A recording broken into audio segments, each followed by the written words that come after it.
여러분 안녕하세요. 오늘도 이렇게 또 우리 말씀 나눌 수 있어서 너무 감사합니다. 어제 우리가 읽었던 말씀은 이사야 14장 1절부터 23절까지의 말씀입니다. 13장에 이어서 바벨론에 대한 이야기가 계속해서 나오고 있는데요. 여러분들 땅을 빼앗기고 포로로 끌려간 사람들에게 어떤 희망이 있을까 생각해 본 적 있나요? 저는 별로 없다고 생각합니다. 스스로 포로기를 벗어날 수 있을까요? 아마 스스로에게서 희망을 찾을 수는 없을 겁니다. 그러나 그들에게는 하나님이 계셨습니다. 하나님은 어떤 분이신가요? 어제 본문 1절에 보면 하나님은 자신의 백성을 긍휼히 여기시는 분이십니다. 긍휼을 베푸시는 하나님은 다시금 그들을 선택하시고 포로기를 끝내시기를 원하십니다. 그리고 그 약속의 날이 반드시 올 것입니다. 그동안의 고통과 아픔, 강제 노역에 시달렸던 그들이 진정한 안식을 누릴 날이 올 것입니다. 반대로 생각하면 이스라엘에게 해방의 날은 결국 바벨론에게 있어서는 멸망의 날이죠. 어제 본문을 보면 어느 누구도 당시에 바벨론이 멸망할 것이라고 생각한 사람은 없었던 것으로 보입니다. 우리가 늘 제국을 바라보면 그렇잖아요. 힘이 있고 강성한 나라를 바라보면서 저 나라가 망할 거야 라고 얘기하는 것 자체가 너무 우스운 일일 수도 있는데, 그래서 어제 4절 말씀을 보면 새 번역에 이렇게 돼 있어요.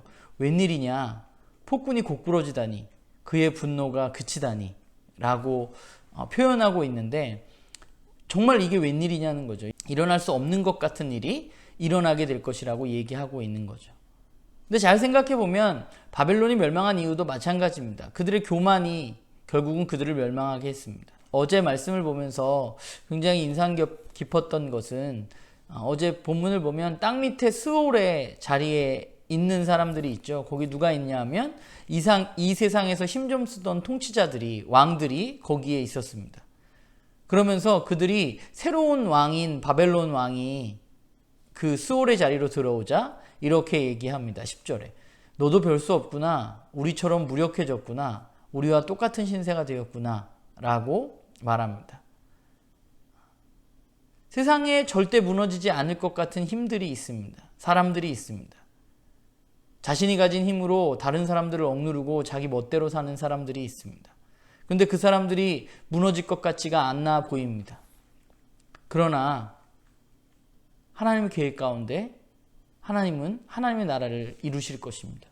바벨론 왕을 보면 교만이 하늘을 찌른 것 같아요. 13절, 14절에 보면 그는 내가 가장 높은 하늘로 올라가겠다. 하나님의 별들보다 더 높은 곳에 나의 보좌를 두겠다. 가장 높으신 분과 내가 같게 되겠다라고 말하던 사람이 바로 바벨론 왕입니다. 그는 하나님처럼 되고 싶었습니다. 그러나 결국 그 끝은 멸망이었습니다. 그가 있을 자리는 스올의 자리였습니다. 본문을 잘 살펴보면 그 바벨론 왕이 하나님을 모른 것 같지는 않아요. 신의 존재를 인정하지 않는 것은 아닙니다. 그러나 문제는 뭐예요?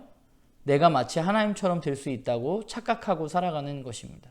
하나님처럼 되고 싶은 마음, 그것은 인류의 역사의 시작부터 계속되어진 인간의 죄의 마음이죠. 인간의 본성이고, 마치 내가 주인인 것처럼 행동하는 것, 하나님이 있지만, 하나님이 있다고 인정하지만 하나님 없이 삶을 살아가는 것,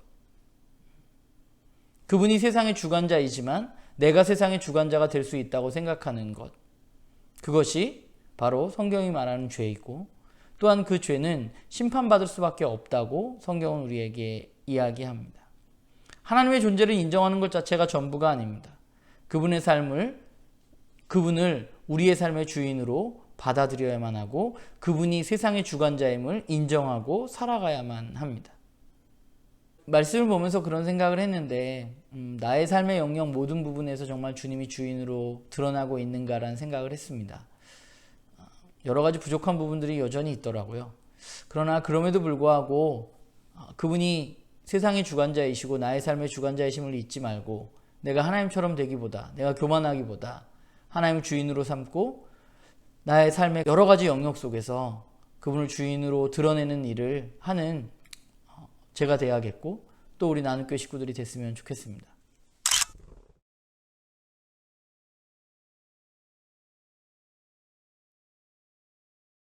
오늘 우리가 읽을 말씀은 이사야 14장 24절부터 32절까지의 말씀입니다. 바벨론에 대한 심판의 메시지가 끝난 후에 이사야는 아수르에 대한 심판의 메시지를 전합니다. 그런데 말씀을 보면 하나님이 생각하고 경영하신 것을 하나님이 이루시겠다고 말씀하십니다. 오늘 본문을 보면서 하나님 계획하시고 하나님 경영하시는 일이 무엇인지 우리가 좀 살펴보고 하나님이 이 계획을 세우신 이유는 무엇인지에 대해서도 우리가 좀 살펴보았으면 좋겠습니다. 두 번째는 하나님의 땅, 시온이라고 불리는 곳으로 피하는 사람들에 대한 이야기가 블레셋에 대한 심판 이야기에 나와 있습니다. 하나님께 피하는 사람들, 하나님이 다스리는 땅에 거하는 사람들에게는 어떤 일이 일어나는지 우리가 좀 살펴봤으면 좋겠어요. 그리고 더불어서 저와 여러분, 우리의 삶 속에서 나는 우리의 삶의 여러 가지 일들 가운데 나는 어디로 피하고 있는지 우리의 삶을 좀 돌아보면서 묵상해 보았으면 좋겠습니다. 오늘 하루도 좋은 하루 되시고 주님 안에서 승리하시길 바랍니다.